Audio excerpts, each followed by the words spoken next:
Hello, good morning. तुमची दसऱ्याची साफसफाई झाली की नाही मला नक्की सांगा. तर इथे माझी साफसफाई चालू होती. सिद्धीला सुट्ट्या आहेत सध्या, तिचे फर्स्ट इयरचे पेपर झालेले आहेत. तर आता तिला सुट्ट्या असल्यामुळे ती म्हणली, मम्मी मी तुला किचन ओट्याची वरची स्टाईल सगळी साफ करून देते.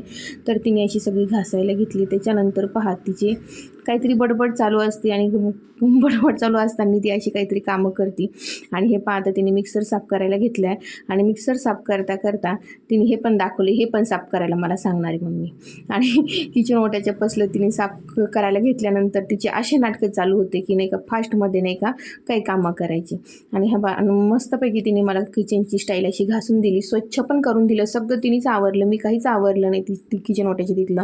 आणि दुपारनंतर पाऊस आला. पाऊस आल्याच्या नंतर आमची इथे हे 2 आंब्याचं आणि पारिजातकाचं झाड आहे, त्या झाडाखाली एक गाय उभा होती.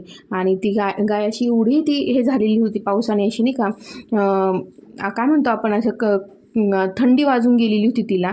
आणि ती अशी ते भिंतीच्या कडेला ती अशी उभा राहिलेली होती आणि मी तिच्याकडं पाहत होते, बोलत होते, तर ती माझ्याकडे पाहत होती.